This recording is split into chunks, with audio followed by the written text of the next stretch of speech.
Hi everyone. I hope you had a good day today. So for the next 1 hour, I want you guys to just switch your brains off from whatever you have read earlier and switch your brain on to what I'll be teaching you. So just have that switch in your brain. Don't come in with a preset mindset that what I know, what you need to know is what I'm going to teach you now. So it's always better to teach students who know lesser about the things because they learn quickly. So from that mindset onwards, we'll start our lecture. So basically, I'll be covering the theory part first, and then we'll be moving towards the questions at the end.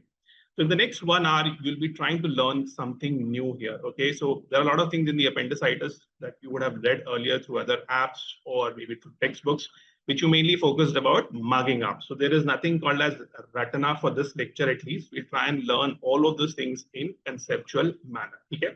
Let's start. अब बेटा जितनी भी surgery की classes हम लेते हैं, we try to teach you anatomy first. So surgical anatomy forms the basis of everything that we are going to discuss, okay? Because if you know your surgical anatomy well, you'll be able to understand the principles that will be applying in the surgery aspect. कि हम surgery करते time कितनी चीजों का ध्यान रखते हैं. So starting first with the basic anatomy. Okay, so there's something in the chat. Hi, good evening, San. I'll start again. Okay, so we call the structure as a vermiform appendix. So vermiform, the name itself is saying it's a worm-like structure. It's a blind-ending tube. Dekha beta aapne? It's a tube-like structure, which is a blind-ended tube. Now, what is the length of this structure? We say that the adults have about 7.5 centimeters to 10 centimeters. अब ये length कब तक attain करते हैं? By about 3 years of age, this length is achieved. Now, the key feature that you need to understand with the relation to appendix is that how do you identify appendix when you're operating in a patient? So basically, appendix को हम दो key areas से define करते हैं, the base of the appendix and the tip of the appendix. अब जो tip होती है बेटा appendix की, वो बहुत variable होती है position में. तो हम क्या करेंगे? Tip से कभी ढूंढ पाएंगे क्या? No. So we have to search for the base of appendix, or this is the main anatomy that we are trying to study here. Now, the base of the appendix is at a constant position. Appendix आता कहाँ से है बेटा? Cecum के base. At the base of the cecum, you see IC wall से 2 centimetre नीचे, जहां पे ileum cecum में खुलता है, that is the ileocecal wall. उससे 2 सेंटीमीटर नीचे आपको ये 2 to 3 centimeters, you find the base of the appendix. Now, this base of the appendix, इसकी position जो होती है, वो बहुत constant होती है. Now, how do you find this base of the appendix is what is the critical question here.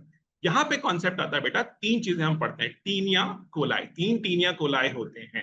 अब ये 3 टीनिया कोलाई कैसे कैसे अरेंज होते हैं, हम आपको एनाटॉमी में भी पढ़ाएंगे आगे. Let's just understand the basic here. In these 3 tinea coli, they converge at the base of the cecum, that is where the base of the appendix, and that is how you locate the base of the appendix with the convergence of these 3 tinea coli. What are these 3 tinea coli? These are the longitudinal bands of muscle. अब इनकी significance क्या है, ये भी हम पढ़ेंगे. Right now, just understand that it is the convergence of these 3 tinea coli which helps you locate the base of the appendix first. दूसरा question जो पूछा जाता है वो होता है बेटा, McBurney's point क्या होता है? Now understand one thing. McBurney's point जो होता है बेटा, it is the surface marking of the base of the appendix. ये अभी तक आपको नहीं पता होगा, ये पता होना जरूरी है, क्योंकि ये कांस्टेंट लोकेशन की हम बात करें तो this is the abdomen place. ऊपर जहां पर हम पॉइंट आउट करते हैं, the point of maximum tenderness is the point which we call as McBurney's point. This is the surface marking of the base of the appendix. कहां mark करते हैं बेटा? We all know this line which joins the anterior superior iliac spine to the umbilicus.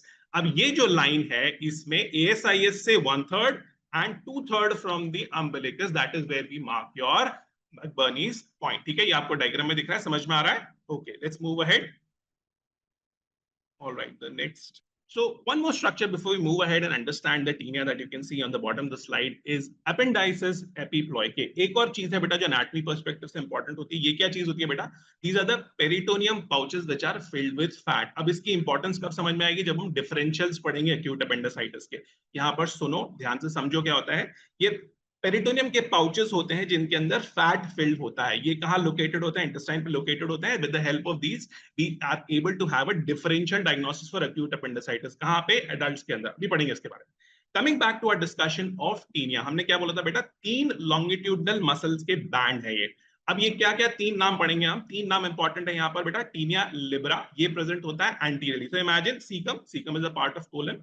तो ये colon जो है उस पे 3 बैंड्स प्रेजेंट होंगे लॉन्गिट्यूडनल मसल के. एंटीरियरली जो प्रेजेंट होगा उसको हम बोलेंगे taenia libera. posteromedially, M for medially, M for mesocolica. So tinea mesocolica is going to be present posteromedially. So this is the anterior, this is the medial side. So anterior, posteromedially and posterolaterally, जिसको हम नाम देंगे tinea omenthalis. अब ये converge होते हैं at the root of vermiform appendix, and that is how we are able to locate it. This is what is important. ये आपसे कभी-कभी पूछते हैं कि tinea कौन-कौन से होते हैं. Next thing, अब एक इंपॉर्टेंट कॉन्सेप्ट यहाँ पे जो समझना है, जिसकी बेसिस से आप हॉस्ट्रेशन समझोगे. शॉर्ट स्मॉल इंटेस्टाइन में हम क्या पढ़ते थे बेटा? We talk about valvulae conniventes, jejunum, ileum में हम क्या बात करते हैं? Mainly jejunum, valvulae conniventes. Similarly in the large intestine we talk about haustration. अब ये कैसे बनता है समझो. टीनिया जो है ये क्या है? लॉन्गिट्यूडल मसल्स है. अब ये लॉन्गिट्यूडल मसल्स जो है, they are shorter than the underlying circular muscles. Because of this, when the contraction happens, these contractions of these longitudinal muscle of the tinea coli lead to the formation of sacculation. ये sac बनाते हैं contraction की वजह से large intestine में, which we know as haustrations. ये आपको दिखना है बेटा. In this X-ray or in this contrast X-ray, you are able to appreciate these haustrations in the transverse colon as well as in the ascending colon. So they are the tinea coli which are responsible for causing these sacculations and haustrations. आया समझ में? Okay. अब क्या अंतर आता है बचपन से लेके बड़े होने तक अपेंडिक्स के अंदर, and why appendicitis is more common in a particular age group, यहां से समझ में आएगा. When a child is born, the appendix is short and broad at the junction with the cecum. छोटा होता है और broad होता है. By the time the child reaches 2 years of age, the appendix becomes tubular in structure. अब क्या हुआ? पहला short and broad था, वो tubular होगा. क्यों होगा? दो चीजें हैं बेटा. एक तो cecum की ग्रोथ हो रही है, दूसरा appendix रोटेट हो रहा है. इसकी वजह से इसका स्ट्रक्चर चेंज होकर ट्यूबुलर स्ट्रक्चर में कन्वर्ट हो गया. And the position of the appendix also gets defined because of this process of growth and the rotation. It becomes retrocecal. Cecum के पीछे, या इसको हम retrocolic भी बोलते हैं. Cecum is what? It's a colon.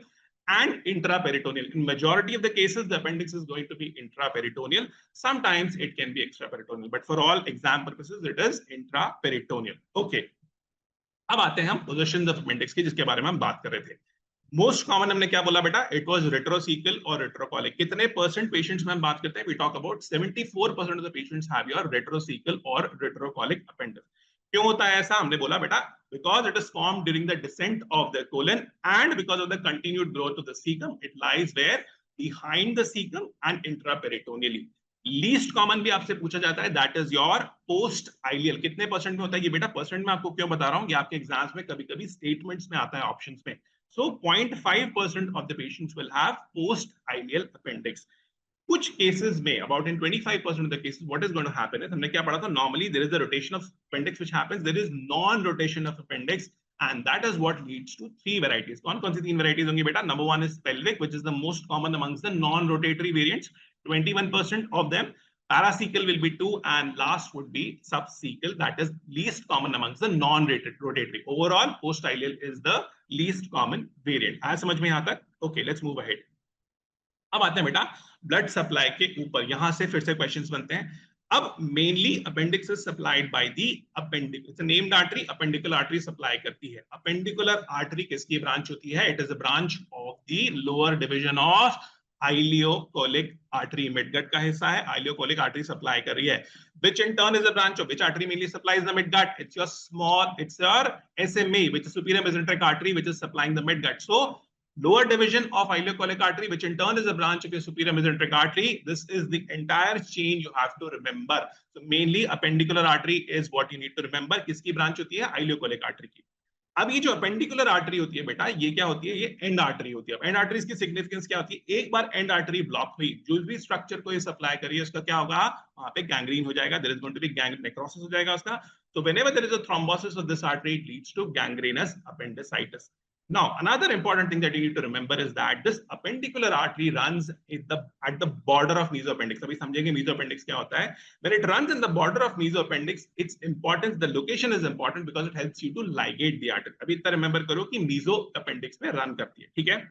एक और artery important है जो कि variation है appendicular artery का, that is your accessory appendicular artery. This is an important artery, also called as the artery of Seshachalam. ठीक है. क्या होता है बेटा इसमें? कभी-कभी ileocholic artery directly appendicular artery देने के बजाय पहले एक पोस्टीरियर सीकल आर्टरी देती है, जिसकी ब्रांच निकलती है एक्सेसरी अपेंडिकुलर आर्टरी.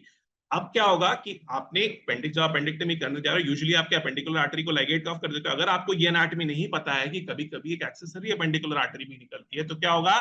जैसे ही आप appendectomy करोगे, there will be massive hemorrhage which is going to happen from this artery, and therefore knowing this anatomy is also equally important. ठीक है?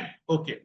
अब आते हैं mesentery of appendix के ऊपर. Now the mesentery of appendix is called as mesoappendix. कहां से निकलती है बेटा? From the lower surface of the mesentery of terminal ileum. अब significance क्या है ये समझो पहले. टर्मिनल आइलियम की मेसेंट्री से निकलने वाली मेसेंट्री जो कि बेस ऑफ अपेंडिक्स तक अटैच होती है, दिख रहा है आपको, this is the diagram that I am talking about बेटा, ये ब्लू आपको जो दिख रहा है यहाँ पर, इसके एज पे टुवर्ड्स दिस डैश लाइन जहां पे मेसोअपेंडिक्स लिखा है आपको, इसके एज पर सपोज ये आपका पूरा मेसोअपेंडिक्स है, इसके एज पर यहाँ पर रन करेगी आपकी अपेंडिकुलर आर्टरी. और मेसोअपेंडिक्स क्या होता है बेटा? एक पर्दे की तरह होता है, आर पार दिखने वाले पर्दे की तरह. If you lift up mesoappendix while operating, you can see the appendicular artery running at the edge of the mesoappendix. So what you do is you can ligate it off. ऊपर नीचे दो आपने suture से ligate किया, बीच में से आपने काटा, उसकी वजह से आपकी अपेंडिक्स की वैस्कुलरिटी आपने खत्म कर दी. अब आप ब्लडलेस सर्जरी कर सकते हो. Therefore, knowing and understanding the anatomy of mesoappendix is equally important. ठीक है? अभी नीचे वाला आप डायग्राम अगर आप देख रहे हो तो उसमें क्या कर रहे हैं हम, लाइगेट ऑफ नहीं कर रहे हैं बेटा, स्टेपलर यूज कर रहे हैं. स्टेपलर या फिर जो हीलर्स यूज करते हैं, सीलर्स. तो सीलर्स क्या करते हैं बेटा, ये आपकी वेसल को क्या करते हैं, सील ऑफ कर देते हैं. मतलब अपने आप जब ये काटेगा, ऊपर वाला एंड और लोअर वाला एंड अपने आप सील ऑफ हो जाता है. ठीक है? ओके. थोड़ी सी माइक्रोस्कोपिक एनाटॉमी आपके लिए जानना जरूरी है. Basically what you need to understand is appendicular lumen has multiple mucosal folds which are lined by the colonic or the intestinal type of mucosa, columnar cell intestinal mucosa. अब layers क्या क्या होती है बेटा ये भी समझो. अंदर से बाहर की तरफ हम जाते हैं तो कौन कौन सी ले जाते हैं? We have mucosa, we have sub mucosa, we have muscularis and serosa. काम की चीज क्या है? म्यूकोसा सब म्यूकोसा के बीच में यू हैव लिम्फेटिक फॉलिकल्स. अब इन लिम्फेटिक फॉलिकल्स की वजह से ही पूरा अपेंडिसाइटिस का पैथोजेनेसिस लिंक्ड है यहाँ पर. Why? Because this is the reason. इनका जब इन्फ्लेमेशन हो जाता है, that is what causes your appendicitis in young adults, and that is what is the most commonly occurring age group. Similarly, in the intestine, in the lumen of the appendix, in the mucosal layer, we also have the crypts, which contain what? They contain the Argentafin cells or the Kulchitsky cells, which give rise to your neuroendocrine tumor. अभी ये module only focused for the acute appendicitis. बाद में हम जब एनईटीज पढ़ेंगे तब हम पढ़ेंगे कि अपेंडिक्स में भी एनईटीज किस तरह से होते हैं. ठीक है? Okay. Coming on to the main topic for the day, that is acute appendicitis. बहुत सारी एनाटॉमी पढ़ी है. आई एम श्योर आपने एनाटॉमी पहले नहीं पढ़ी होगी. बहुत डिटेल में एनाटॉमी इसलिए समझते हैं क्योंकि बेटा एनाटॉमी और सर्जरी के इंटीग्रेटेड क्वेश्चंस आ सकते हैं. Intent is to understand these things in an integrated manner. Okay. Now, coming on to the acute appendicitis, the incidence we say is uncommon in the infants and elderly. क्यों होता है बेटा समझो. Infants में हमने क्या पढ़ा था, मतलब शुरू के 2 साल में हमने क्या बोला था, it is short and broad पढ़ा था शुरू में. शॉर्ट एंड ब्रॉड है तो क्या होगा, ल्यूमन ऑब्स्ट्रक्ट नहीं होगा. अभी जब हम पैथोजेनेसिस में जाएंगे हम बोलते हैं कि mainly it is because of the obstruction of the lumen of the appendix that leads to और gives rise to appendicitis. Infants में क्या हमने बोला था, शॉर्ट एंड ब्रॉड है and that is what gives rise to appendicitis. But यहाँ पे short and broad है तो क्या होगा, ल्यूमन ऑब्स्ट्रक्ट नहीं होगी and therefore the chances of occurrence of appendicitis is lesser in the infants and the elderly. Where is the peak of the incidence? It is in the teenagers and adults. Adults may be early 20s. अब elderly में क्यों नहीं होता है? Elderly में appendix itself undergoes fibrosis, so the chances of appendicitis go down. इसीलिए elderly patients में, if there is something which is resembling appendicitis, do not immediately jump on and pin the diagnosis to appendicitis. What we need to do is we need to understand कि ये pathology कुछ और होगी, इसलिए differentials को याद रखना जरूरी हो जाता है. Now, before puberty, if you are having the occurrence of appendicitis, the incidence in males and females is almost same, 1:1. But when it occurs in teenagers and young adults, the male is to female ratio shifts towards slightly more towards the male side. 3:2 is the ratio. ये कब तक होता है बेटा? 25 साल तक होता है. उसके बाद it's a समान भाव. It's the same occurrence which is noted after this. The ratio declines in the male as well. Lifetime risk of appendicectomy is comparatively higher in male. We say roughly it is 8.6%. In females, it is 6.7%. अब etiology की जब हम बात करते हैं, 2 चीजें आपको mainly याद रखनी है. पहला, अगर आपकी डाइट में डाइटरी फाइबर कम है तो इंसिडेंस के चांसेस ज्यादा हैं. दूसरा, if you are taking an increase intake of refined carb. Now need to remember one thing here. In our traditional Indian diet, we did not have a high quantity of refined carbs. Refined carbs मतलब जो आजकल आप खाते हो, burgers, pizza, जितने भी बाहर fast food खा रहे हो, they're all refined carbs. With the increase in the incidence of consumption of refined carbs, the incidence of appendicitis has also gone up, which was not the case when we were having our traditional forms of Indian diet. Now, Also, please understand that the concept of intermittent fasting, which we hear from the Westerners these days, was a concept that was actually practiced in India. India में क्या होता था बेटा? We were an agrarian economy. We used to have mainly farmers जो सुबह जाते थे, 7-8 बजे खाना खाया, उसके बाद शाम को 6 बजे खाना खाया, 2 ही बार खाना खाते थे. That those were the meals that were available. And the next meal used to automatically be at 8 in the morning. तो शाम को 6 या 7 बजे खाना खाया, अगली मील आपकी सुबह 8 बजे या 9 बजे हुई. यहाँ 12-14 घंटे का डिफरेंस आ गया. So that was what kept us healthy. But now as the western diet is creeping into our society, हम कितनी 4 बार खा रहे हैं, 5 बार खा रहे हैं, बीच में और खा रहे हैं. So that is leading to an increased incidence of all of these kind of diseases. ठीक है, ओके. अब acute appendicitis को हम बेटा दो तरह से डिवाइड करते हैं. There are two types of acute appendicitis we need to know. One is the obstructive variant and the other is the non-obstructive. पहले जो लेस कॉमन है उसके बारे में बात करते हैं, that is a non obstructive variant. इसका एक और नाम बोलते हैं बेटा, it is called as an acute catarrhal variant, usually because of viral infection. ये जनरली आपको बच्चों में मिलेगा, एडल्ट्स में you usually don't come across the non obstructive होता है एक्यूट कैटरल वेरिएंट. ठीक है, obstructive variant is the most common variant of acute appendicitis, and that is what we'll discuss in this main profile. Now, happens because of the obstruction of the appendicular lumen, obviously. क्या क्या cause हो सकते हैं? The first and the most important cause that you need to remember is fecolith. That is the most common cause. इसको हम एक और नाम देते हैं बेटा. fecolith क्या है? Basically, it's a fecal particle which is getting stuck inside the appendix. तो इसको हम नाम देते हैं appendicolith. Generally, आपके feces क्या होता है बेटा? It's soft or semi-soft type. But if along with the feces you have calcium phosphate, you have bacteria and epithelial debris which is mixed along with the feces, that leads to hard structure, stone-like structure. तो जब हम क्या करते हैं, जब appendix को निकालते हैं बाहर ऑपरेट ऑफ करके, तो जब उसको निकालते हैं तो उसमें से हम फीकोलिथ या अपेंडिकोलिथ दिखाते हैं, तो पत्थर जैसा निकलता है because of the presence of these extra materials, and that is what you need to remember. So the first important cause is fecolith और अपेंडिकोलिथ. Second is stricture. कभी कभी क्या होता है बेटा, and in most of the cases this is a common pathology that you need to understand. whenever there is inflammation, there are repeated attacks of acute appendicitis. हो रहा है, बार बार होने की वजह से क्या होता है, these are milder grade of appendicitis that I'm talking about. Bar bar inflammation होगा, तो क्या inflammation always heals with fibrosis. तो lumen बार बार inflame हो रही है, बार बार fibrosis हो रहा है, inflame हो रहा है, fibrosis धीरे धीरे क्या होगा, stricture development होगा. Same thing happens where when we talk about intestinal tuberculosis. तो intestinal tuberculosis में जो strictures बनते हैं वो भी इसी phenomenon से बनते हैं. बार बार inflammation, bar bar fibrosis, and finally leads to stricture formation. So there is stricture that also will lead to obstruction. Similarly, एक ये सीकम यहाँ पे जो मैंने लिखा है बेटा, this is an important differential which is noted in the middle age and the elderly. We'll talk about it. Food particle if it gets stuck, foreign body if it gets stuck, and two important intestinal parasites you need to remember, roundworm or ascariasis, and pinworm, Enterobius vermicularis, can also lead to the causation of obstruction and therefore acute appendicitis. अब ये बेटा दो images आप देखो, ऊपर वाले में क्या दिख रहा है आपको, this is what I am talking about. ये ऊपर जो यूएचजी में दिख रहा है, आपको दिख रहा है, ये आपको मेरा माउस दिख रहा होगा यहाँ पर. This is what we call as the target sign. ठीक है, ये target sign जो दिखता है acute appendicitis में, इसके बीच में जहां पे माउस पॉइंटर है, this is a hyper echoic area दिख रहा है आपको, it's extra shine कर रहा है बाकी के comparison में, and this is what we call as your fecolith, which is the hyper echoic fecolith which is visible. ये दिख रहा है आपको दूसरी साइड में, ये tube like structure which is visible, और यहाँ पर ये आपका fecolith दिख रहा है.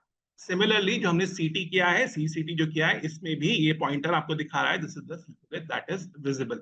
तो अब now because the exams are all image based examination, तो आपको डायरेक्टली नहीं मेंशन करेगा कि अपेंडिसाइटिस है, वो आपको इस तरह का ट्यूबुलर स्ट्रक्चर देगा यूएसजी पे, and you have to presume that this is what the talk and the discussion is about. ठीक है, ओके. अब आते हैं बेटा आपके कॉन्सेप्ट्स के ऊपर. बहुत इंटरेस्टिंग चीज है कि कैसे होता है. ठीक है, let's understand once and for all. अब कोई भी इंसाइटिंग इवेंट आया, ट्रिगर आया, जिसकी वजह से आपके जो लिम्फॉइड फॉलिकल्स थे which are present in the mucosa, उनका हाइपरप्लेजिया हुआ.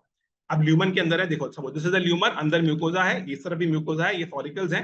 अब फॉलिकल्स बड़े होते गए, हाइपरप्लेजिया, और ल्यूमन छोटी होती गई, होते गए धीरे धीरे ऑब्स्ट्रक्शन हैपेंड. अब ऑब्स्ट्रक्शन का हुआ, suppose this is the entire appendix, यहाँ नीचे ऑब्स्ट्रक्शन हो गया, तो ऊपर क्या होगा, ऊपर म्यूकोजा है तो सिक्रीशन भी हो रहा है, there is continued mucus secretion. अब वो होता जा रहा है, इन्फ्लेमेटरी एक्सुडेट बढ़ते जा रहे हैं. So there is swelling up or distension of the lumen which is happening, increases the intraluminal pressure. अब वॉल में क्या है, लिम्फैटिक्स भी है, स्मॉल इंटेस्टाइन में जैसे होता है, लिम्फैटिक्स भी हैं, वेन्स भी हैं, आर्टेरियल.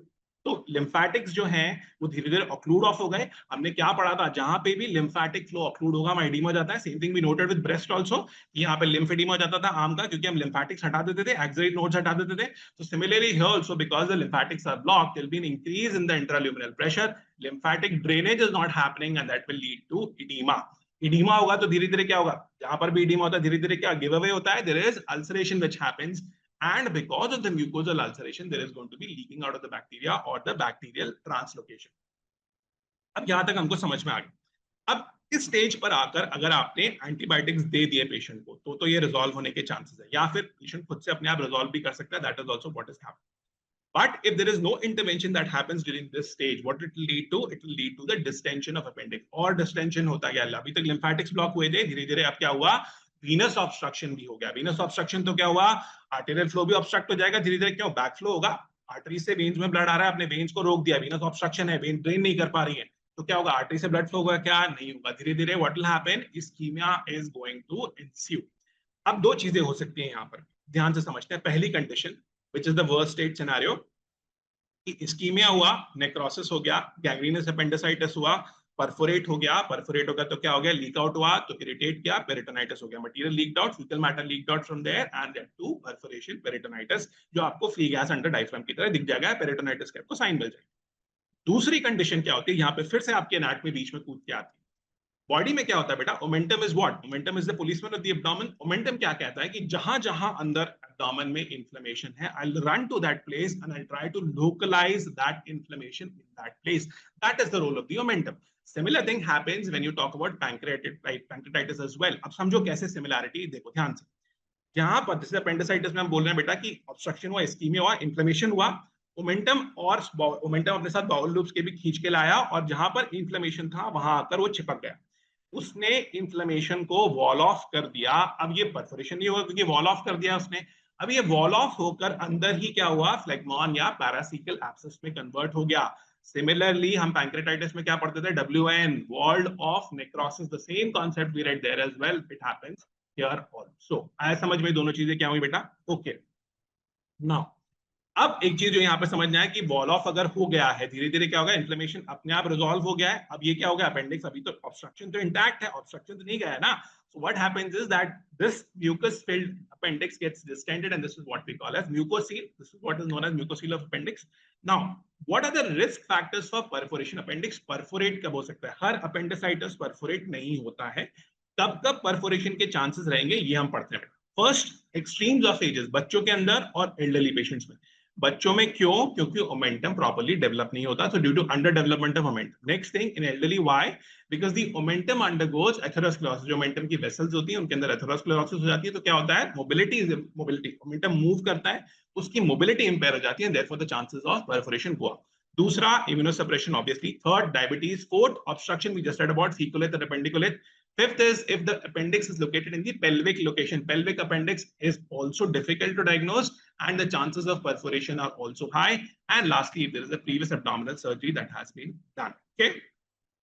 अब आते हैं बेटा कि पेशेंट प्रेजेंट कैसे करेगा। अभी तो अपन ने पूरा बेस बनाया, अब पेशेंट आएगा कैसे। एक्चुअली आप ओपीडी में बैठे हो, तो अब यहाँ पे मेरा मेन रोल आता है कि मैं आपको समझा पाऊं कि सिम्टोमेटोलॉजी कैसे प्रोग्रेस करती है। बहुत ध्यान से, leave everything aside, listen to me. The most common symptom of presentation of the patient is pain. Patient pain के साथ आएगा। Now, pain जो है वो सबसे पहले कहाँ present करता है? It presents in the periumbilical region. Why? Because it is a part of the midgut. Dermatome कौन सा है बेटा उसका? Dermatome is your T10 dermatome. कहाँ located होता है? Periumbilical region. So it is the visceral afferents which are going to carry the pain. क्योंकि it's a part of midgut, तो midgut के visceral afferents pain लेके आएंगे T10 dermatome. कौन सी location है? Periumbilical region. क्या बोलते हैं? Referred pain. This pain has a character of being visceral in character. Visceral का मतलब क्या होता है? Deep seated pain होता है। ऐसा लगता है किसी विसरा से निकल के आ रहा है। पेशेंट पिन पॉइंट नहीं कर पाएगा कि पेन आ कहां से रहा है। वो ऐसे पेट पे बीच में हाथ रख के बोलेगा सर यहाँ तेज दर्द उठा था पहले। Now this is your visceral variety of pain. It starts like this. Soon it shifts to the right iliac fossa. जो पेट के बीचों बीच अम्बिलिकस के आसपास पेन हो रहा था, अब वो शिफ्ट होके पहुंच चुका है कहां पे? राइट इलियाक फोसा में। Why? Because now it has involved the parietal peritoneum. जो इन्फ्लेमेशन था वो अपेंडिक्स के आसपास फैला, उसने parietal peritoneum को इन्वॉल्व कर लिया। Now there is going to be somatic afferents which are involved, and therefore somatic afferent मतलब आपके T11, L1, T12 जो nerves हैं, वो इन्वॉल्व होंगी and therefore now the pain is going to be felt at your McBurney's point. अब वो आपको right iliac fossa में पर्टिकुलरली बताएगा कि यहाँ पेन हुआ है। So the patient is characteristically going to give you a shift of the visceral somatic sequence आपको मिलेगी कि start ऐसा हुआ, पहले localize नहीं कर पा रहा था, now the pain is localized into the right iliac fossa and this visceral somatic sequence जो है वो roughly 50% patients के अंदर देखने को मिलती है। अब आप जब ओपीडी में बैठे हो, जब आप इस तरह की हिस्ट्री सुनोगे कि सर दर्द यहाँ से शुरू हुआ था, अब यहाँ पर शिफ्ट हो गया है, अपने आप आपके दिमाग में ये पूरी चीज जो मैंने समझाई वो आपको चलनी चाहिए। And if you are able to understand this, my work is done. ठीक है, ओके। अब देखते हैं, अब ये राइट इलियाक फोसा में जो पेन होता है ये दो कंडीशंस में बढ़ सकता है। In cases of coughing which हम डंफी साइन बोलेंगे जिसको, and even sudden movements can lead to sudden movements. क्यों? Because there is going to be movement of the parietal peritoneum. जितना पैराइटल पेरिटोनियम मूव करेगा उतना ही ज्यादा पेन होगा। ठीक है, okay. What are the other symptoms? Next we talk about is nausea and vomiting. याद रखना पहला symptom हमेशा pain होता है. Most common is also pain and earliest presenting symptom is also pain. So usually after the onset of pain you have 1 or 2 episodes of nausea and vomiting. Fever होगा again after the pain, roughly about 6 hours after the onset of pain. Fever or pyrexia is a low grade pyrexia, very important point. कभी भी high grade pyrexia आपको नहीं मिलेगा। 37.2 से लेके 37.7 तक मिलेगा। अगर 38.5 या हाई ग्रेड पायरेक्सिया है तो वैल्यूज की इंपॉर्टेंस नहीं है। अगर हाई ग्रेड पायरेक्सिया है इसका मतलब कुछ और इन्फेक्टिव कॉज है जो कि ये कॉज कर रहा है। It is not appendicitis. Fourth feature, anorexia generally बच्चों के अंदर मिलता है। अब ये जो सब डिस्कस हमने किया है, किसी ने इस मर्फी ने इसको नाम दिया, it is called as the Murphy triad, pain in the right iliac fossa, nausea and vomiting and pyrexia, exam में पूछा जाता है। अब अगला पॉइंट बहुत इंपॉर्टेंट है बेटा, वो क्या है कि सुन के ऐसा लगता है कि यार फैमिली हिस्ट्री थोड़ी ना हो सकती है, cannot be linked to a family history, but yes, in children, roughly 1/3 of the children with appendicitis, you will have an elicitation of history, first degree relatives having a similar kind of a presentation, and that is what is important. ये option में देंगे आप कि family history is present in 1/3 of the children presenting with appendicitis, that is a true state. Okay, coming on to the signs, tachycardia होगा, heart rate is roughly 80 to 90. अब tachycardia से मतलब ये नहीं है बेटा कि आप बोलोगे सर नॉर्मल तो 60 to 100 नॉर्मल होती है, नो। बेसलाइन हार्ट रेट से हमेशा मेजर किया जाता है। ठीक है, समझो बेटा, कॉन्सेप्ट्स हैं, क्लिनिकल कॉन्सेप्ट्स हैं, ये टेक्स्ट बुक्स में नहीं मिलते आपको। बेसलाइन मतलब अगर किसी की बेसलाइन 70 चलती है तो अब उसकी 90 चल रही है, अब किसी की 90 चलती है तो 110 हो जाएगी। ठीक है, this is an average. Baseline से बढ़ी हुई हार्ट रेट मिलेगी tachycardia. Second, you will have low grade pyrexia, अभी बात हो चुकी है। टेंडरनेस मिलेगी right iliac fossa, muscle guarding मिलेगी, all signs of peritonitis. Fifth, you will have rebound tenderness. अब ये क्या होती है, ध्यान से समझो। टेंडरनेस तो आपने पाल्पेट किया, जैसे ही हाथ रखा दर्द होना शुरू हो गया, that is tenderness. Rebound tenderness में क्या होता है, जब आप प्रेस करते हो राइट इलियाक फोसा में बेटा, तो आपकी जो पेरिटोनियम इन्फ्लेम्ड है, पैराइटल पेरिटोनियम, वो क्या होगा, वो एडजस्ट करेगी आपके प्रेशर पे। वो डिफॉर्म हो रही है बट स्लो डिफॉर्मेशन में है, तो एडजस्ट कर रही है, अभी दर्द नहीं हो रहा है। जैसे ही आपने हाथ हटाया तो there is a sudden deformation, not the slow adaptable deformation, there is a sudden deformation of parietal peritoneum, and that is what, that sudden tugging gives rise to the pain, and that is what leads to your rebound tenderness. ठीक है, इसके अलावा क्या होगा, there will be limitation of the respiratory movements in the lower half of the abdomen.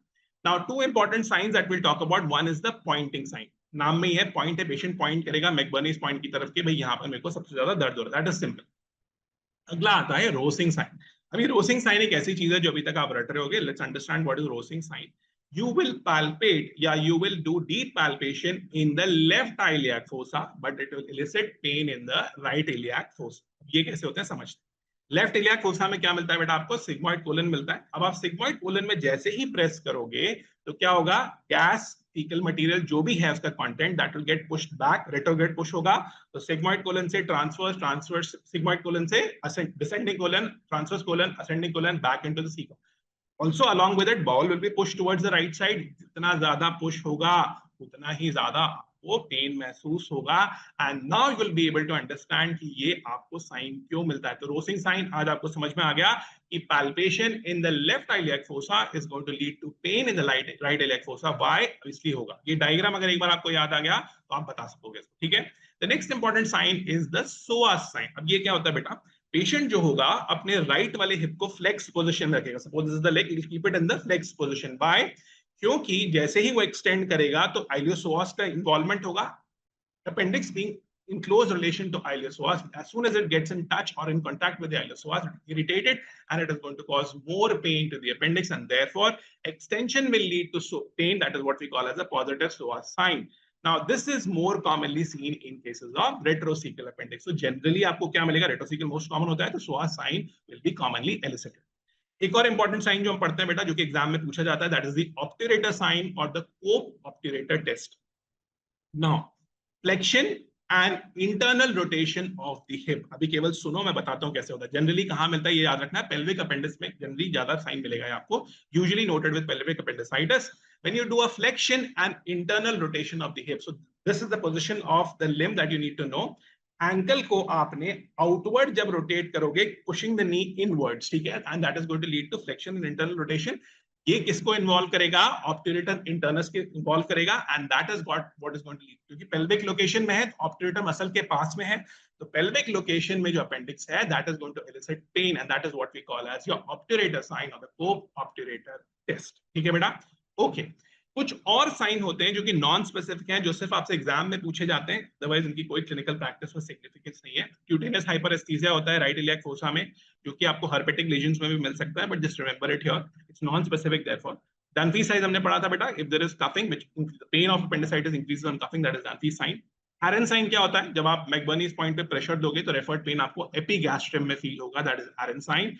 And Ten Horn sign is the least elicited sign, कभी आप elicit नहीं करते हो.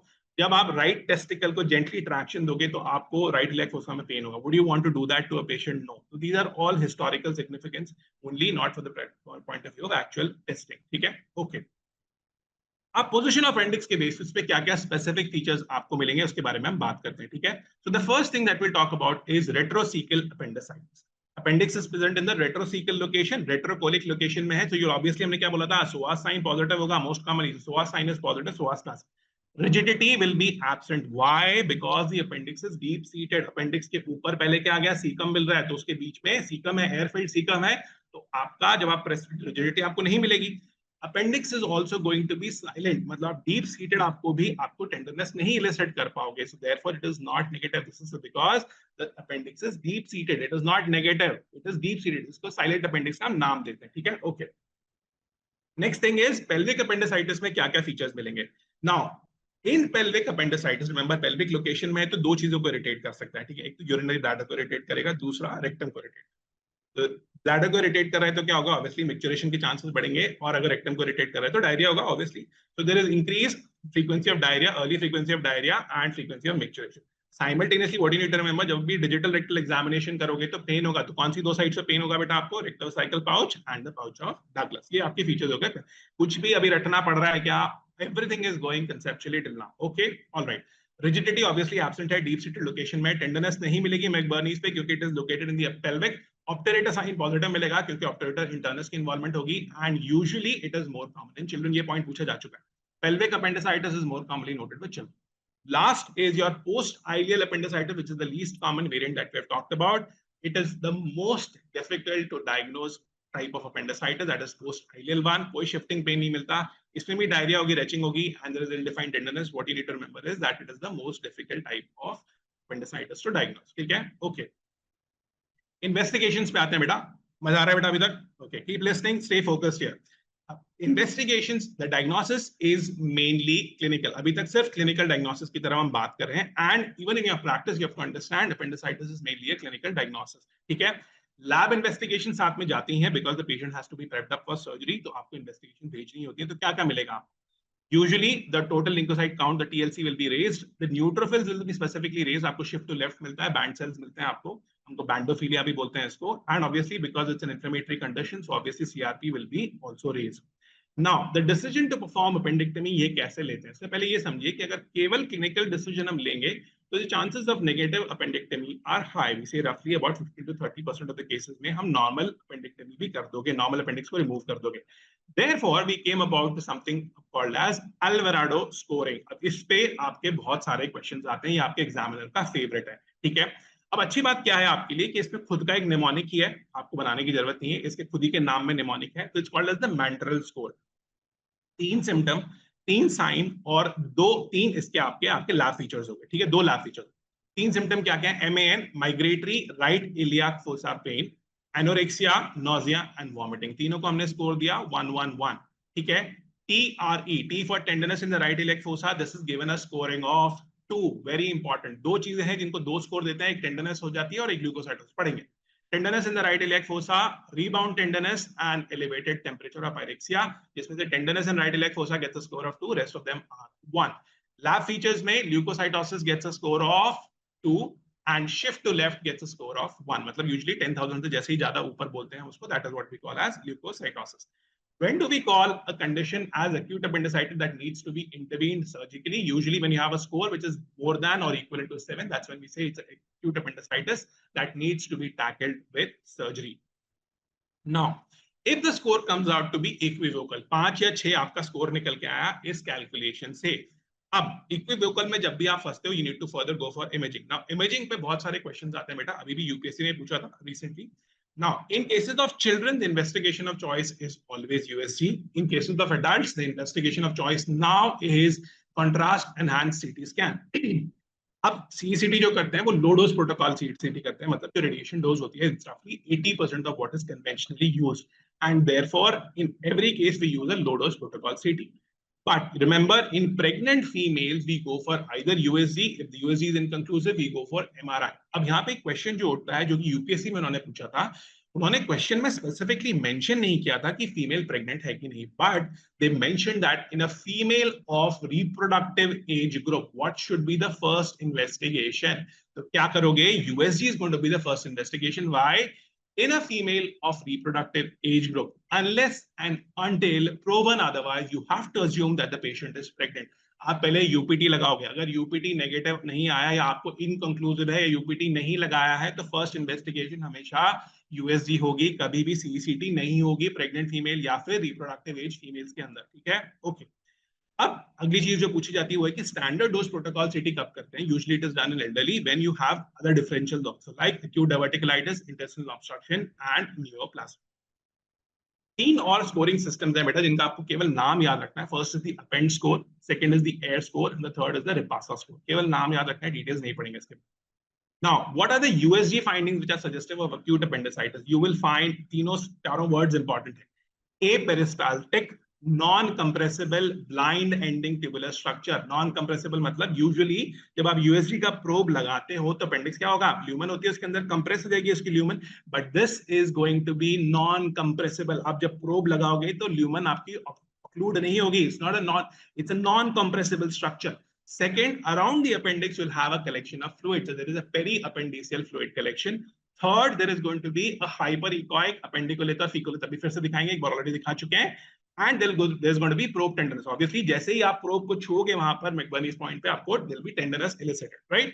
ये देखो बेटा, ये दिख रहा है आपको। Again, follow my mouse pointer here। This is the tubular structure that I'm talking about। This is what is visible, and this is your acute appendicitis which is visible here।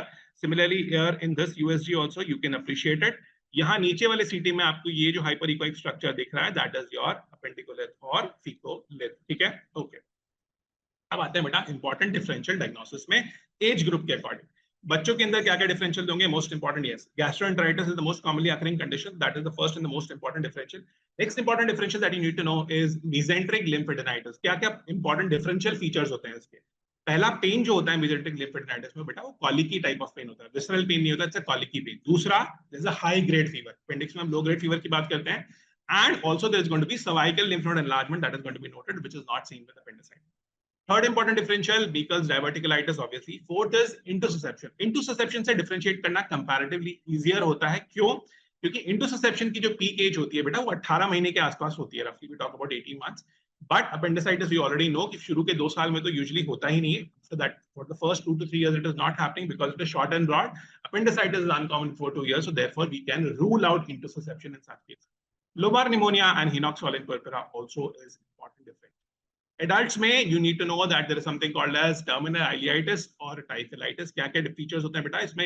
abdominal cramping मिलती है which is usually not a feature of appendicitis। You'll also find weight loss, there is diarrhea, and you'll find antibody titers positive for Yersinia enterocolitica। और क्या differentials होंगे? Testicular torsion can also present like acute appendicitis, very very important differential। जिसके अंदर immediately आपको surgery करनी पड़ती है, right? It's a surgical emergency. Pancreatitis, ureteric colic, it's not colitis beta, this is ureteric colic. And fifth is rectus sheath hematoma. Elderly में क्या differentials होते हैं? You can have diverticulitis, intestinal obstruction, mesenteric infarction, and obviously torsion of appendix epiploicae. इसीलिए आपको शुरू में anatomy में appendix epiploicae बताए थे आपको, which are the peritoneal fat-filled peritoneal pouches. उनका जब torsion होता है तो भी features appendicitis जैसे, ठीक है? Okay. एडल्ट फीमेल, यहां पर यूएसजी करेंगे, याद रखना. अगर रिप्रोडक्टिव एज ग्रुप में एडल्ट फीमेल में क्या क्या डिफरेंशियल होंगे? Mid cycle ovulatory pain, also known as mittelschmerz, is an important differential. Pelvic inflammatory disease PID, which is very common. Right sided pyelonephritis, endometriosis and ectopic pregnancy. सब condition में पहले आप USG करने की कोशिश करते हो अगर रिप्रोडक्टिव एज ग्रुप फीमेल है तो. Okay, alright. अब आते हैं main important, that is the management part. अब देखो, एक तो हम ऑपरेटिव एस्पेक्ट तो पता ही है हमको कि ऑपरेटिवली हम what we do if we go for appendectomy. Usually nowadays laparoscopic is the procedure of choice, but in emergency we do open appendectomy as well. आप जैसे ही अपनी सर्जिकल रेसिडेंसी में आओगे तो you will be doing an open appendectomy. आज भी India में tertiary hospitals में जो रेजिडेंट सीखते हैं वो रेजिडेंट कभी भी laparoscopic सर्जरी नहीं सीखते हैं. Appendectomy is one of the first surgeries that you learn, and along with it also hydrocele. तो फर्स्ट मेजर सर्जरी जो आपको मिलती है बेटा वो appendectomy होती है या हाइड्रोसील होती है, ठीक है? तो ये दो सर्जरीज इंपॉर्टेंट है, यही सीख लोगे तो आपको थोड़ी मदद मिलेगी. Now, coming on to the non-operative or the conservative management, ये कब आपको करना होता है? Two conditions: uncomplicated appendicitis and appendicular mass or appendix mass. अब uncomplicated से आपका क्या क्या मतलब होता है? तीन चीजें बेटा. अगर appendicolith नहीं है, absence of three things: no appendicolith, no perforation and no abscess. These are uncomplicated appendicitis. What do you go ahead and do in these patients? You ask for bowel rest, मतलब you keep the patient nil per oral. आप कुछ खाने को नहीं दोगे patient को, IV route से administer करोगे. Then you give an antibiotic cover. IV antibiotics we cover the aerobes as well as the anaerobes. Basically anaerobes मतलब bacteroids को हम cover करते हैं. क्या देते हैं? Metronidazole and third generation cephalosporin. Every word mentioned on the slides that are visible in front of you is a question. Please remember that. Okay. All right. Next, obviously for pain relief we give analgesics. Now, Bailey and Love characteristically states 20th edition that despite of the conservative management, recurrent symptoms that require surgery is seen in about 46% of the patients will eventually require surgery. Patients who are more than 40 years of age, अगर आप conservative treatment कर रहे हैं तो आपको follow up करना ही करना है क्योंकि मैलिग्नेंसी के चांसेस बढ़ते जाते हैं, ठीक है? Coming on to the next thing, that is appendicular mass or a lump. क्या क्यों बनता है बेटा? मोमेंटम और बाउल आके एडरेंट इन्फ्लेम अपेंडिक्स आके चिपक गया. क्या फीचर मिलेंगे आपको? You will find history of right iliac fossa. Patient आपको बताएगा राइट इलियाक फोसा में पेन हुआ था, and you will find mass in the right iliac fossa. What do you do with the famous name that is there? Conservative management, Ochsner-Sherin regimen. What is the concept behind it? That जैसे ही omentum और बावल आके उसने contain किया inflammatory process को आपके, तो क्या होगा बेटा? आपके जितने भी सर्जिकल प्लेन्स हैं वो ऑब्स्क्योर हो गए, स्मज हो गए surgical plane. So you don't get a clear virgin surgical plane to operate through. अब आप हमेशा याद रखना बेटा, सर्जरी में अगर आपके प्लेन्स क्लियर नहीं है, टिश्यू प्लेन्स, तो कोई भी सीनियर सर्जन हो, एक्सपीरियंस सर्जन हो, it is going to become a damn difficult surgery to perform if you don't have a clear surgical plane. So the best thing is not to operate in such patients. It's a risky surgery. Operate किया, bowl आपने perforate कर दी, it will lead to fecal fistula formation. इसीलिए appendicular lump या mass में कभी भी immediate surgeries नहीं की जाती हैं. There is an increased risk of fecal fistula formation. Okay. So what do we do then? The treatment includes keeping the patient NPO, IV fluids दोगे, antibiotics दोगे, analgesics दोगे. अब इतना करके छोड़ना नहीं है, आपको मॉनिटरिंग करनी. मॉनिटरिंग में क्या क्या करोगे बेटा? टेम्परेचर और पल्स रेट, ये आपको हर 4 घंटे में मॉनिटर करनी है. तो this is also asked, monitoring में करते क्या क्या है? Temperature and pulse rate are monitored every 4 hour. Next, fluid balance is important. Pain की सिवियरिटी आपको मॉनिटर करनी है, बढ़ रहा है या कम हो रहा है. And size of the lump, if it is increasing or reducing. Size of the lump कैसे मॉनिटर करोगे? जब भी पेशेंट आपके पास आया, आपने स्किन पेंसिल से उसकी साइज मार्क कर दी लंप की, धीरे धीरे आप जब रिपीट उसके एग्जामिनेशन करोगे तो आप देखोगे साइज बढ़ रहा है या कम हो रहा है. Now in majority of the patients within 24 to 48 hours you will see recovery. Recovery कैसे इंडिकेट होगी बेटा? आपकी हार्ट रेट कम होती जाएगी, tachycardia will go down, temperature कम होगा, पेन कम होता जाएगा, टीएलसी विल आल्सो फॉल. ठीक है, total leukocyte count also come down. You will discharge the patient and then plan an interval appendicectomy about 6 weeks later. What is the sign that is indicating कि worsening हो गई है patient की? Tachycardia will further go up. Pain will increase. There will be increase of spreading of the pain. The size of the mass will be increased. मतलब जो आपने initial skin pencil से mark किया था वो size धीरे धीरे बढ़ता जाएगा. Temperature और high grade fever आएगा and the severity of pain is going to increase. Obviously, what you'll do, you'll go about doing a CECT. The next step in appendicular lump, if it is worsening, is CECT. अगर CCT ये बताता है कि abscess है वहां पर, तो आप एक्स्ट्रा पेरिटोनियल ड्रेनेज कर सकते हो, retroperitoneal drainage. Okay. Yes, we don't have to measure it with a vernier caliper. You can measure it with a vernier caliper, but also simple आपका जो आपका अपने पॉकेट में हम सर्जन रेसिडेंस लेके चलते हैं, आपका सिंपल जो मेजरिंग टेप होता है उससे भी आप मेजर कर सकते हो. ठीक है. Okay. Alright. And if you have symptoms of peritonitis, you'll have to go for early laparotomy. ठीक है बेटा. Okay. Next thing is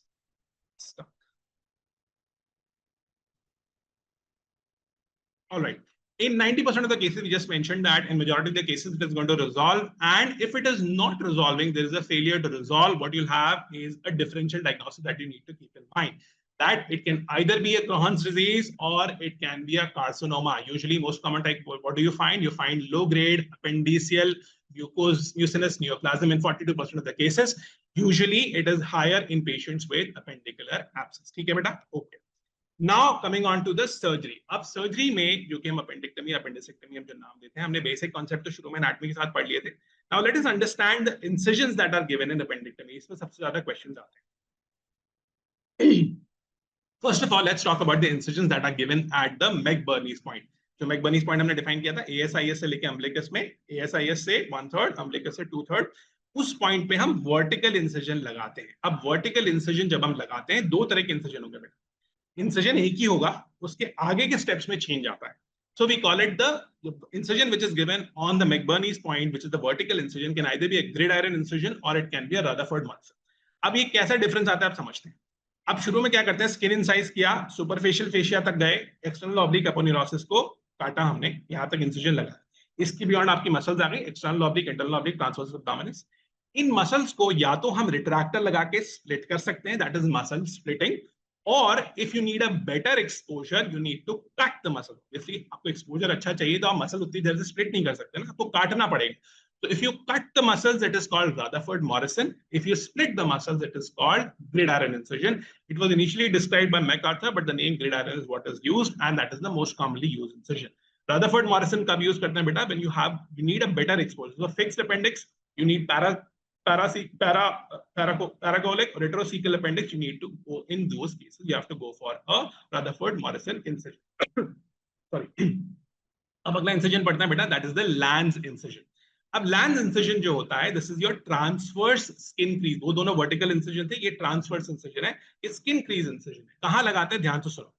Umbilic, suppose this is the umbilicus that I'm talking about. इससे 2 centimetre नीचे, ठीक है, एक हम line draw करेंगे. 2 centimeters below we draw a transverse line, एक लाइन ड्रॉ करी. Then a line is drawn 2 centimeter below the umbilicus. Then from the mid clavicular to the mid inguinal point एक line हम draw करते हैं. जहां पर भी ये दो लाइन इंटरसेक्ट करेंगी, that is the point where from where you will give an incision. ये मिड पॉइंट होगा उस इंसिजन का जहां पे एक ट्रांसवर्स इंसिजन लगाओगे. That is what is called as your Lanz incision. It is centered over the mid clavicular mid inguinal line. अगर आपको एक्सटेंड करना भी है, ये पूछा जाता है कभी कभी, if you want to extend this Lanz incision, कभी भी laterally extend नहीं करते इसको, हमेशा medially extend किया जाता है. ठीक है, okay. And if you have the diagnosis in doubt or if you are suspecting intestinal obstruction, हमेशा lower midline incision देते हैं. पैरामीडियन की आजकल बात नहीं होती है, फिर भी अगर आपके एग्जाम में पूछा जाता है which is preferred, we always use lower midline. आजकल right lower पैरामीडियन तो यूज करते नहीं है, lower midline incision is what we use nowadays. Okay, तो ये दो इंपॉर्टेंट आपको डायग्राम्स पता होने चाहिए बेटा. ये आपने देखा, ये वर्टिकल इंसिजन हमने दिया है, this is the vertical incision at the McBurney's point. अभी मैंने ग्रिडायरन लिखा है because that's the most commonly used incision. इसी में अगर आप ऊपर से नहीं डिसाइड कर सकते स्किन मार्किंग देख के कि ग्रिडायरन है कि रदरफोर्ड मॉरिसन है, ठीक है, अंदर जाके मसल को कट कर दिया तो रदरफोर्ड मॉरिसन हो गया, स्प्लिट कर दिया तो ग्रिडायरन हो गया. Okay, and the below one is your Lange. ये दिख रहा है आपको 2 सेंटीमीटर नीचे लाइन है, इसको इंटरसेक्ट किया mid clavicular to mid inguinal वाली लाइन है, and this is your Lanz incision. ठीक है बेटा, okay. Nowadays, which is used is your lap appendicectomy. That is what is done, but unfortunately, that is not usually taught in the postgraduate level. या बाद में जाके minimal access surgery का course करते हो, वहां सीखते हो आप ये सब चीजें. 3 पोर्ट हम डालते हैं बेटा. कहाँ डालते हैं? One port is infraumbilical, the second port is done inserted in the left iliac fossa, and the last one is in the suprapubic region. अब ये सारे पोर्ट्स लेफ्ट सेंट्रिक हैं. हम लेफ्ट साइड से ट्रायंगुलेशन का कॉन्सेप्ट पढ़ा था हमने जनरल सर्जरी में. जब भी हम लैप्रोस्कोपी करते हैं तो use the concept of triangulation ताकि इंस्ट्रूमेंट्स की क्लैशिंग ना हो and there is an ease of operation. तो हम दिख रहा है आपको एक ट्रायंगल जैसे उसमें है. नाउ अब करते क्या है, हमको किस तरफ ऑपरेट करना है, राइट साइड ऑपरेट करना है, तो हम क्या चाहते हैं, हमारी बॉवल जो है वो लेफ्ट साइड की तरफ गिर जाए। So there is going to be कि हम लेफ्ट साइड से टेबल, मतलब टेबल को राइट साइड से उठा देंगे, ताकि राइट साइड हमारी क्या होगी, हमारे लिए इजी हो जाएगा। जो राइट साइड वाली बॉवल है वो लेफ्ट साइड की तरफ गिर जाएगी, and that is what is the concept that we use here, ताकि हम इजी एक्सेस ले पाए अपेंडिक्स की। ठीक है, ओके। नाउ स्टेप्स ऑफ अपेंडिसेक्टमी बहुत सिंपल है, ध्यान से बस सुनते जाओ, आपके लिए इतना इंपॉर्टेंट है क्योंकि आपके फाइनल ईयर वाइवा में भी पूछा जाता है, describe the steps of appendicectomy. Consent वगैरह हमने ले ली, पेशेंट को एक्सप्लेन कर दिया क्या क्या कॉम्प्लिकेशंस होते हैं, सब हमने साइन करा लिया। ठीक है, रिटन कंसेंट ले ली पेशेंट की, वर्बल कंसेंट नहीं होती बेटा, हमेशा एक रिटन कंसेंट देता है। ठीक है, ध्यान रखना। अच्छा, एक और चीज यहाँ पर, before I go into the appendicectomy, all those people who will be taking surgery in their future course, the future events that will happen later, जब भी मेडिको लीगल केसेस होते हैं, ये तो नॉर्मल केसेस होंगे, मेडिको लीगल केसेस में आप जो भी लिखोगे उनका ना डॉक्यूमेंटेशन बहुत इंपॉर्टेंट है। Recently I went to a I was an expert witness for a case, and one of my juniors had made those notes about it, and I was struggling to read what was written in the file. So you have to be very careful. जो भी MLC cases हैं अभी से ही सीखो, उनका documentation बहुत important होता है, क्योंकि when you are in the court of law, everything that you say is going to be documented. वहां पर झोल नहीं चलता है कि हाँ सर हो सकता है, शायद ऐसा हो. You have to give a firm dictum and a firm judgment. So your documentation and note, even your operative notes, आप पता है ना, ऑपरेट करते हैं उसके बाद ओटी नोट्स डालते हो, तो ओटी नोट्स में भी आपकी स्टेप्स बहुत क्लियरली रिटर्न होनी चाहिए, ताकि आपको कल को कोई लीगल मैटर्स में उलझो तो आपके सब डॉक्यूमेंटेड हो। ठीक है, okay. Now what is the first incision? Incision लगाया, स्किन काटी, superficial fascia, Camper's fascia, Scarpa's fascia, external oblique aponeurosis तक तो आप गए। इसके बियॉन्ड आपने मसल्स स्प्लिट करी, we are talking about the gridiron here, तो वी स्प्लिट द मसल्स। कौन कौन सी muscles? Internal oblique, transverse down split करी।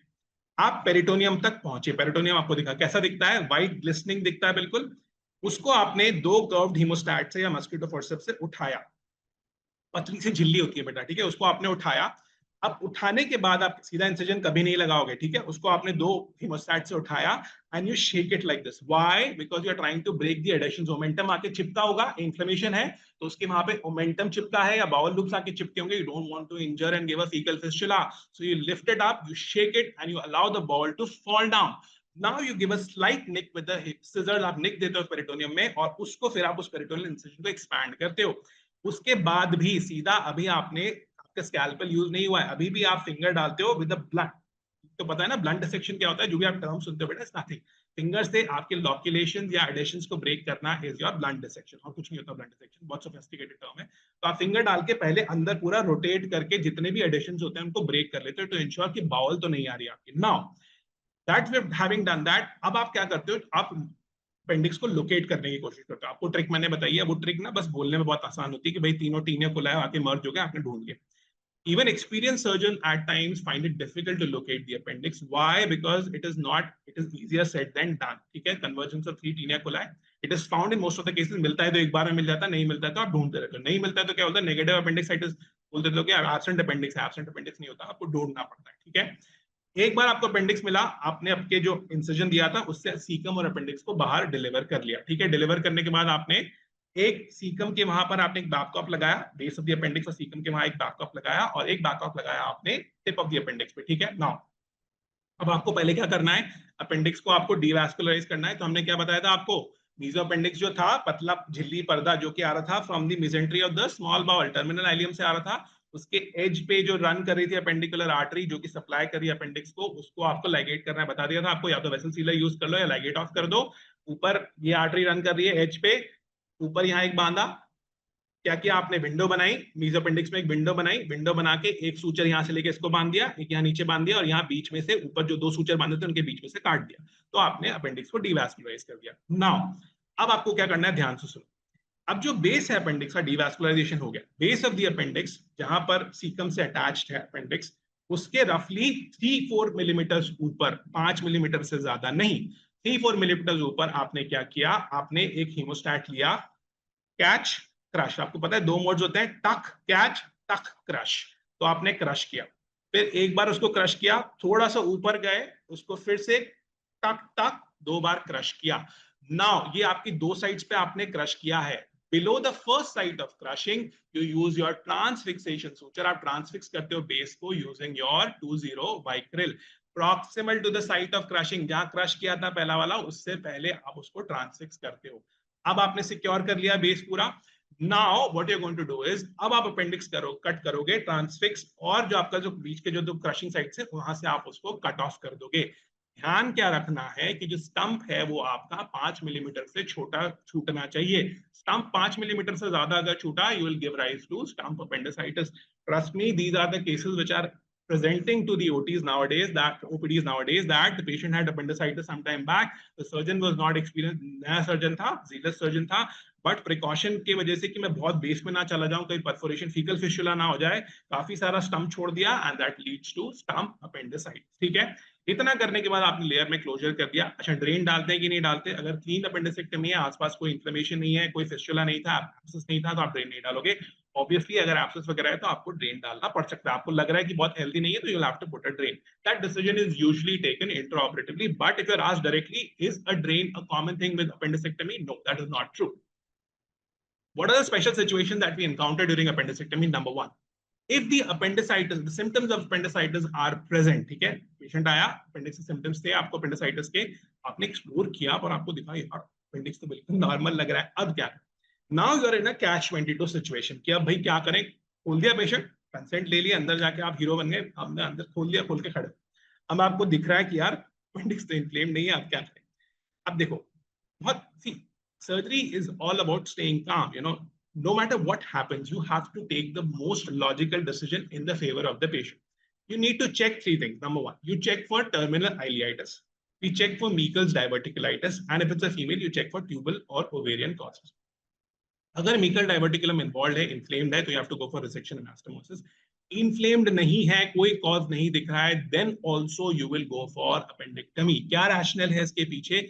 ये कोई सूडो चीज नहीं है बेटा कि बस घुसे हो तो कुछ ना कुछ निकालना है। No, there is a reason behind it. Symptoms were present. आपका अल्वाराडो स्कोरिंग आपको कह रही थी 7 या 8 का स्कोर आ रहा था, इसका मतलब ये है कि चेंजेस माइक्रोस्कोपिक लेवल पे हैं, अभी मैक्रोस्कोपिकली आपको चेंजेस एविडेंट नहीं है, therefore you will still do an appendectomy. ये आपके एग्जाम में पूछा जा चुका है। दूसरा सिनेरियो क्या होता है कि बेटा if base of appendix inflamed है, तो आप क्या करोगे? कभी भी बेस, जो इन्फ्लेम्ड बेस है उसको कभी भी क्रश नहीं करोगे, उल्टा आप क्या करते? फीकल फिस्टुला हो जाएगा, क्रश करके आपने क्लोज ऑफ कर दिया तो स्टंप छोड़ दिया ना, अगर इन्फ्लेम्ड बेस का, तो हमेशा फीकल फिस्टुला हो जाता है। Then what you do is you bury the base with the purse string suture और जेड सूचर। इसकी डिटेल में नहीं घुसना है कि कैसे बेरी करते हैं, just remember that it is buried with the help of purse string suture और जेड सूचर। नाउ ये तो इन्फ्लेम्ड बेस की बात हो गई। अगर बेस गैंग्रीनस ही है, ठीक है, आपको दिख रहा है गैंग्रीन बेस पे कि बिल्कुल ब्लैकिश सा है, एकदम गैंग्रीनस टिश्यू देखा है बेटा आपने? एकदम जेलिश ब्लैकिश टिश्यू दिखता है, ठीक है, okay. Now the base of tissue, base of appendix is gangrenous, we have two conditions that we need to understand. अब जहां सीकम से अटैच है उसके आसपास की सीकल वॉल भी अगर गैंग्रीनस है, फिर तो कोई डाउट नहीं है, go ahead and do a hemicolectomy, right hemicolectomy. अब आप बोलोगे सर हेमिकोलेक्टमी की क्या जरूरत है, पूरी इतनी बड़ी सर्जरी क्यों कर दिया आपने? सीकम को काट देते, असेंडिंग कोलन से जोड़ देते। No, you never do or you avoid doing primary anastomosis in ascending colon, because primary anastomosis, it has been studied over years that the primary anastomosis in ascending colon is not very successful. So we usually do a right hemicolectomy in such cases. But if the cecal base is healthy, what you do is you do a flush appendectomy. Appendix is cut flushed with the cecum, और cecum को हम 2 layer में close करते हैं। एक तो जहां आपने फ्लश काटा, एक लेयर तो वो हो गई, और एक सीरोमस्कुलर क्लोजर और कर देते हैं। या फिर अगर आपके पास लीनियर स्टेपलर है, वो तो बहुत अच्छी बात है, अमीर सेटअप में ऑपरेट कर रहे हो, प्राइवेट सेटअप में ऑपरेट कर रहे हो, लीनियर स्टेपलर आपके पास है, तो आपने कफ ऑफ हेल्दी सीकम टिश्यू लिया और उसको क्लोज ऑफ करते, तो 2 सूचर की जरूरत ही नहीं होती, ठीक है, ओके। अच्छा, इसमें 2 चीजें और मेंशन नहीं है, मैं आपको और बता देता हूँ। If it's an appendicular lump, आपने खोला, आपको लग रहा था अपेंडिसाइटिस है, अंदर लंप दिखा, कोई ईगो की बात नहीं है, abort the operation, just close and come back, give antibiotics and wait for the lump to heal off. उसके बाद जो हमने ऑस्टियोस्टेरीन फॉलो किया था वैसा ही फॉलो करना है। पेशेंट को एक्सप्लेन कर दो कि भाई लंप था, अगर मैं ऑपरेट करता तो फीकल फिस्टुला बन सकता था, आप ही को नुकसान होता। So just because you have come across something like this, lump ऐसा नहीं कि कुछ ना कुछ ऑपरेट करके ही बाहर आना है, कि भगवान ने दिया है तो आज कुछ तो करके ही निकलूंगा बाहर। No, nothing like that. Give up your ego and understand this importance of the situation. Lump है तो छोड़ दो उसको वहीं पे, come back, give IV antibiotic. Similarly, अगर Crohn's disease है, अगर healthy है तो आप sign is healthy, appendix is healthy, आप उसको कट ऑफ कर दोगे। अगर active Crohn's दिख रहा है आपको, again abort the operation, give IV corticosteroid, जो आपका regimen follow होता है Crohn's के लिए, उसके अकॉर्डिंग आपको करना, ठीक है। तो ये 2 कंडीशंस हो। Now, what if you encounter an appendicular perforation? Appendicular perforation, तो perforation peritonitis जैसा प्रेजेंट करेगा बेटा, you'll have signs and symptoms of appendicitis, rebound tenderness होगी, guarding होगी, rigidity होगी।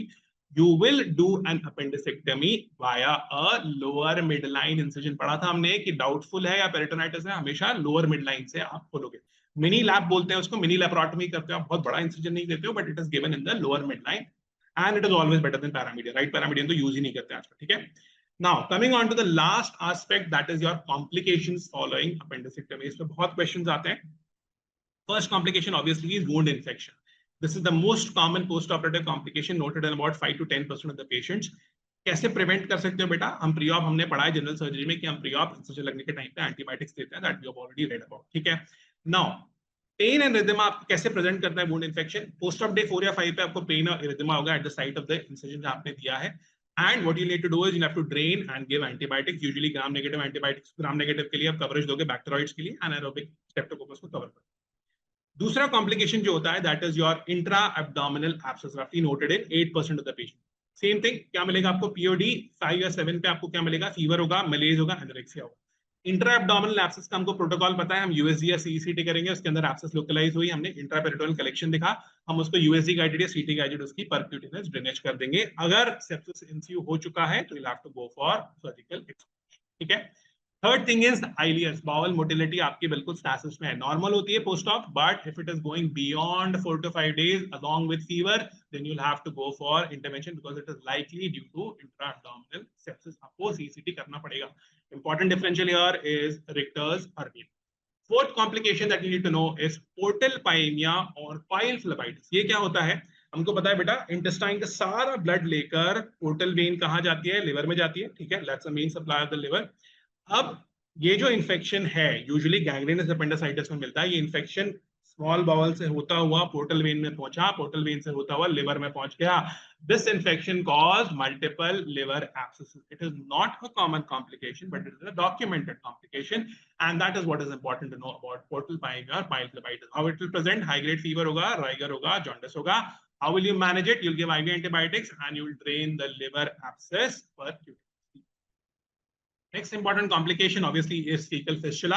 आपने जो अपेंडिकुलर स्टम्प था वहां से लीक हो गया, प्रॉपर्ली क्लोज नहीं किया, या इन्फ्लेम था, गैंग्रीनस था, you had a faulty surgery technique, due to a deep surgery suture bites आपने लिए, या फिर सीकम इन्वॉल्व हो गया विद एडिमा एंड इन्फ्लेमेशन, आपने क्लोज कर दिया, वहां से सीकम गिव अवे हो गया, that will lead to faecal fistula. याद रखिएगा क्योंकि it's a low output fistula, usually you give a conservative management, low residue interval nutrition is what is used. Next important complication, which is very commonly seen, which in fact is the most common late complication of appendectomy, is intestinal obstruction due to adhesions. But याद रखिएगा बेटा, इसमें हमेशा आपको intervention की जरूरत नहीं होती. कभी कभी अपने आप ही ऑब्स्ट्रक्शन रिलीव हो जाता है, बट अगर नहीं हो रहा है relieve, you have to go for laparoscopic.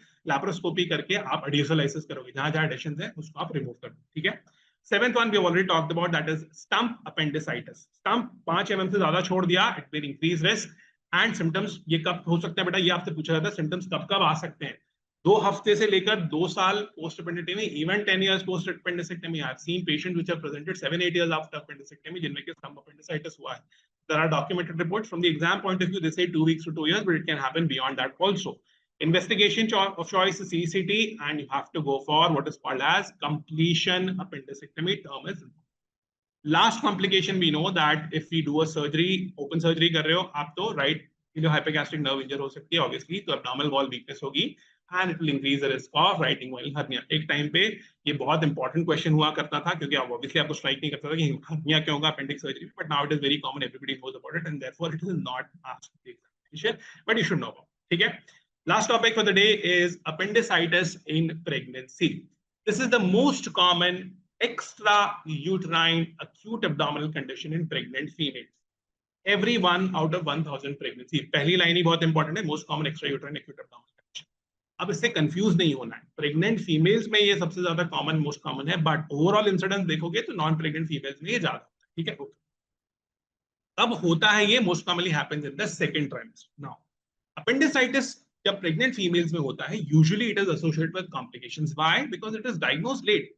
Nominal pain हो रहा है और पेन ऑलरेडी होता ही है पेशेंट्स के अंदर, तो आप उसको डिले करते रहते हैं, यार हो रहा होगा, दर्द होता है, प्रेगनेंसी में वैसे भी दर्द होता है, बट धीरे धीरे obviously when it presents it's late, the complications are also associated. Therefore appendicitis in pregnancy is usually associated with pain.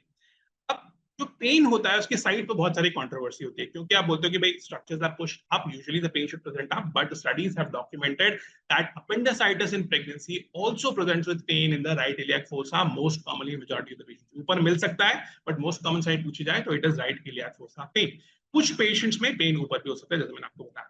Imaging हमको शुरू में डिस्कस कर चुके हैं, इट इज यूएसजी. अगर यूएसजी से नहीं समझ में आ रहा है, it's inconclusive, you have to go for MRI. Obviously CCT नहीं करोगे आप, रेडिएशन एक्सपोजर नहीं दोगे पेशेंट्स के अंदर.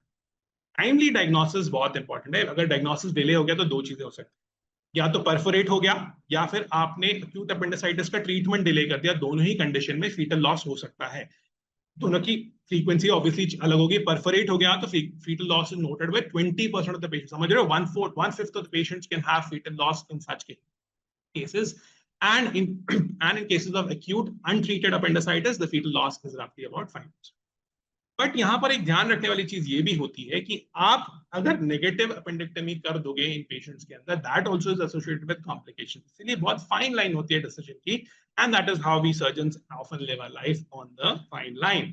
Fetal loss 4% if you do a negative appendectomy, and preterm labor occurs in 10% of the cases. Appendectomy करनी है is a norm. किसी भी ट्राइमेस्टर में हो, फर्स्ट सेकंड थर्ड ट्राइमेस्टर, अगर अपेंडिसाइटिस है प्रेग्नेंट पेशेंट में, अपेंडिक्टमी तो करनी है इररिस्पेक्टिव ऑफ द ट्राइमेस्टर. ये कोलिसिस्टेक्टमी की तरह नहीं है कि सेकंड ट्राइमेस्टर में ही करोगे अदरवाइज नहीं करोगे. अपेंडिक्टमी है, अपेंडिसाइटिस है तो अपेंडिक्टमी करनी ही है इन एनी ट्राइमेस्टर. कौन सी प्रेफर करेंगे? Laparoscopic is preferred over open, open Hasson technique is preferred. ठीक है, okay. So this was about the theory. कुछ एक तीन questions discuss करते हैं बेटा.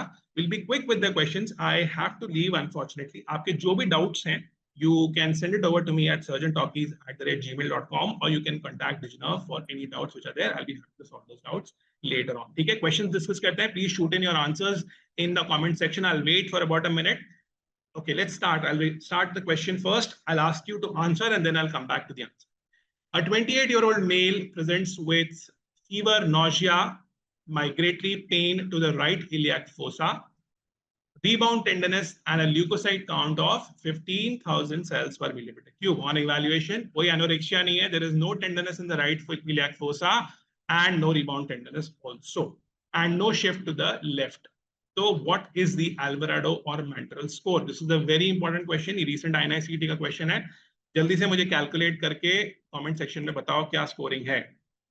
Sayan says it's 4. Okay. Okay, so I'll B, answer 6. Shubham Gatia says it's B6. Okay. Anybody else? So let's discuss the answer here. Okay, so what all Mantel scoring calculate करनी है बेटा? Fever का कितना था point हमारा? 1 for fever. Okay, so there's another one who has commented. Okay, Sufia also says it's 6. So those who have said 6, very good. The answer is indeed 6. Let's calculate how it is 6. Fever का या elevated temperature का 1, E from the Mantel score 1 scoring. Nausea and vomiting जो हमने बोला था that is 1 scoring. तो fever का 1, nausea का 1, migratory pain to the right iliac fossa, तीनों आपके सिम्टम्स वाले 3 पॉइंट हो गए. Fever 1, nausea 1, migratory pain 1, rebound tenderness 1 again, so that is 4. Tenderness in the right iliac fossa was 2, but rebound tenderness is 1. तो अभी तक 4 हुए हैं. ल्यूकोसाइटोसिस के पॉइंट कितने थे? 2. So 4 plus 2, the answer here is option number B, that is 6. ठीक है, आया समझ में? Okay, next question. A 26-year-old man who underwent appendectomy 2 days ago presents with severe abdominal pain. On re-exploration, a collection of blood is found in the peritoneal cavity. 2 दिन पहले appendectomy हुई है, अब आपने re-explore किया तो blood मिला आपको peritoneal cavity में. Which of the following arteries should have been ligated during the initial surgery to prevent this complication?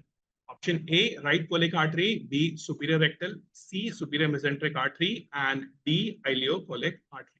Yeah, so all of you have got this right wonderfully. Okay, so it is ileocolic artery. हमने पता था appendicular artery is a branch of ileocolic artery, so the rest of them are not important. Superior mesenteric तो दूर है बेटा. Superior mesenteric की branch होती है ileocolic, बट आप पहले ileocolic को ligate कर रहे हैं. सुपीरियर मेसेंट्रिक को ligate कर दिया आपने, तो सुपीरियर मेसेंट्रिक बहुत सारे स्ट्रक्चर्स को और सप्लाई कर रही है, तो आप सबकी ब्लड सप्लाई थोड़ा ना रोक दोगे. ठीक है, तो आप उसकी ब्रांच जो मेन अपेंडिकुलर आर्टरी देती है, जो ब्लीड करिए, आप बेसिकली ileocolic को ligate करोगे, आप सीधा सुपीरियर मेसेंट्रिक को ligate नहीं करोगे. So the answer here is option number D, that is ileocolic artery. ये भी आपका INI-CET का क्वेश्चन है. All of these questions that I've incorporated in today's session are exam questions. ठीक है, next question, that is the last question of the day. A 12-year-old boy presents with fever and abdominal pain. On examination, his pulse rate is 104 per minute. CT scan कितनी है बेटा? 104 है, ठीक है? CT scan of the abdomen, it's not shown below, but it gives you an appendicular diameter of 17 millimeter. 17 millimeter का appendix है. Consistent with acute appendicitis. उसने खुद ने बोल दिया acute appendicitis है, ठीक है? आपको diagnosis नहीं बनाना है, दिख गया उसको. Which of the following clinical signs are not seen in this disease? McBurney's tenderness, Rovsing sign, Psoas sign, balance sign. क्या नहीं मिलेगा? Option number D, balance sign. Anybody else? D, Sufia says again, all of you are right. It is balance sign. McBurney's हम पढ़ चुके हैं बेटा. Psoas भी पढ़ चुके हैं, Rovsing's पढ़ चुके हैं. आपको explain किया है. Yes, Shibam, this is correct. Okay, so what is balance sign? Do anyone of you know what is balance sign? किसी को पता है क्या? Give you a 15-second window to answer this question. Does anyone know what is balance sign? No problem. I'll tell you what is balance sign. Okay, there is somebody who's come up with balance sign. Yeah, splenic injury and not appendicitis. Wonderful, Sophia. Wonderful. Good. So what happens is whenever you have splenic trauma, okay? Okay, so somebody else has also commented. Yes, Sayan also is right. It is because of splenic rupture. So whenever there is a trauma which happens to the left side of the abdomen, आपको splenic trauma, splenic injury हुई है, वहाँ पे bleed हुआ है, so that blood gets accumulated, वो clot बना वहाँ पर, और कुछ blood जो है वो trickle होके right side में आ गया, कुछ left side में इकट्ठा रहा, वहाँ पे clot बन गया, और कुछ trickle होके right side में आ गया. Blood leak हुआ है तो trickle होके नीचे की तरफ आएगा. Now, what we talk about is that when we palpate or we एक shifting dullness हम note करते हैं. लेफ्ट साइड में क्योंकि क्लॉट बन जाता है वहां पे, बिकॉज इट इज वहां पे ब्लड रोकने की कोशिश करता है, body stops the blood there, so that blood gets clotted earlier. So left side में आपको फिक्स्ड डलनेस मिलती है. And on the right side when you turn the patient and then you again check for shifting dullness, the dullness is shifting from the right side. Right side वाली dullness shift होती है. The shifting dullness on the right side whereas the fixed dullness on the left side, this is what we know as the balance sign. ठीक है बेटा? This was about the discussion for acute appendicitis. I hope you must have understood the details that were shared. Please let me know in the comment section how was the lecture, you liked it, did you understand it well? Any doubts, you can contact me on surgeontalkies@gmail.com, or you can also contact the DigiNerve. We can have a discussion there. Thank you, Sayan. Thank you.